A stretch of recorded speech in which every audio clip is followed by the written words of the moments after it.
आज का ये समझौता 12वां समझौता है नॉर्थ ईस्ट के लिए और त्रिपुरा से जुड़ा हुआ एक तीसरा समझौता है। अभी तक लगभग 10,000 उग्रवादियों ने सरेंडर किया है, हथियार छोड़ा है और मेन स्ट्रीम में आए हैं। आज एनएलएफटी और ऑल त्रिपुरा टाइगर फोर्स इससे सरेंडर होने से, ये समझौता होने से लगभग 328 से ज्यादा सशस्त्र कैडर आज मेन स्ट्रीम में आएंगे। आज हम सब के लिए बहुत आनंद का विषय है कि 35 साल से जो द्वंद्व चल रहा था, जो संघर्ष चल रहा था, विकास का एक संकल्प जो भारत सरकार ने लिया है, उसमें आज एक बहुत बड़े माइलस्टोन को पार करने में हम आज सफल हुए हैं। त्रिपुरा के 2 उग्रवादी संगठनों ने भारत सरकार के सामने हथियार डाल दिया है। दिल्ली में बुधवार को केंद्रीय गृह मंत्री अमित शाह की उपस्थिति में national liberation front of Tripura यानी NLFT और ऑल त्रिपुरा टाइगर फोर्स यानी कि ATTF के प्रतिनिधियों के बीच एक समझौता हुआ। इस मौके पर त्रिपुरा के मुख्यमंत्री मणिका साहा, गृह मंत्रालय के और त्रिपुरा सरकार के वरिष्ठ अधिकारियों और दोनों संगठनों के नेताओं ने हस्ताक्षर कर अपनी सहमति जताई।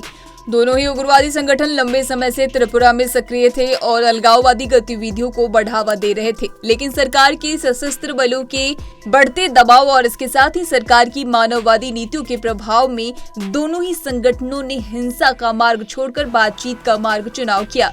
इसके बाद प्रक्रिया के तहत दोनों संगठन का सरकार के साथ समझौता हुआ। इससे न केवल त्रिपुरा में शांति आएगी बल्कि बाहरी ताकतों को भी मुंहतोड़ जवाब मिलेगा। इसी बीच अमित शाह का भी बयान आया है। उन्होंने क्या कुछ कहा है, सुनिए। आज हम सब के लिए बहुत आनंद का विषय है कि 35 साल से जो द्वंद्व चल रहा था, जो संघर्ष चल रहा था, वो आज आप सभी ने शस्त्र छोड़कर मुख्य धारा में वापिस आना और समग्र त्रिपुरा के विकास के लिए आपकी प्रतिबद्धता व्यक्त की है।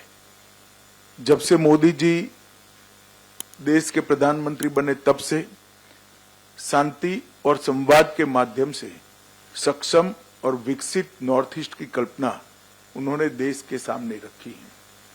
और नॉर्थ ईस्ट के लोगों और दिल्ली के बीच में एक बड़ा फासला था। ये फासला उन्होंने एक प्रकार से रोड, रेल और विमानों से जोड़कर तो दूर किया ही किया, परंतु साथ में दिलों का फासला भी दूर करने का काम हमारे प्रधानमंत्री जी ने किया है।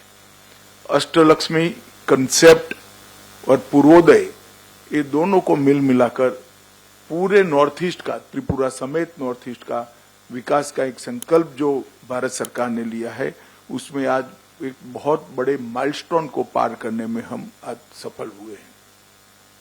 मित्रों, आज का ये समझौता 12वां समझौता है नॉर्थ ईस्ट के लिए और त्रिपुरा से जुड़ा हुआ एक तीसरा समझौता है।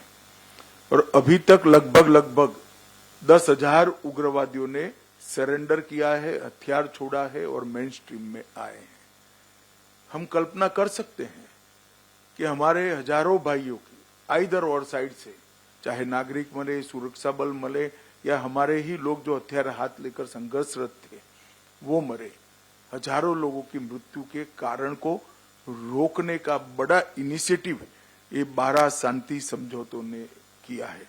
आज एनएलएफटी और ऑल त्रिपुरा टाइगर फोर्स इससे सरेंडर होने से, ये समझौता होने से लगभग 328 से ज्यादा सशस्त्र कैडर आज मेन स्ट्रीम में आएंगे, उनके परिवार के साथ रह पाएंगे, भारत के नागरिक होने का गौरव भी प्राप्त करेंगे और विकसित त्रिपुरा में अपना योगदान भी दे जाएंगे।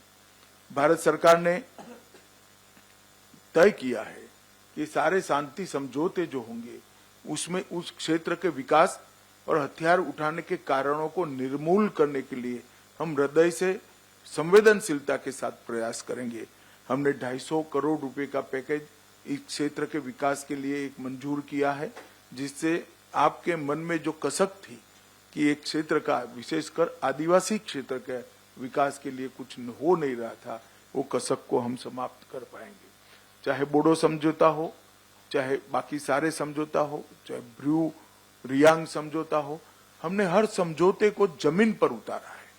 और ये हमारी सरकार का इतिहास रहा है मोदी जी के नेतृत्व में कि समझौता कागज का टुकड़ा नहीं होता है, हृदय की भावना होता है और इसको हमने जमीन पर उतार कर दिखाया है।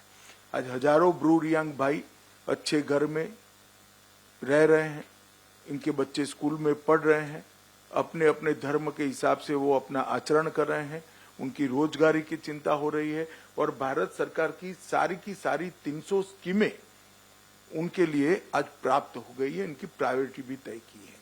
और मैं विश्वास दिलाता हूं और त्रिपुरा टाइगर फोर्स और NLFT के सभी साथियों को कि हम समझौते का फुल स्टॉप कोमा में पालन करेंगे और आपकी सभी अपेक्षाओं को गृह विभाग परिपूर्ति करेंगे। इस तरह की तमाम अपडेट्स के लिए punjabkesari.com को लाइक, शेयर, सब्सक्राइब करना न भूलें। धन्यवाद।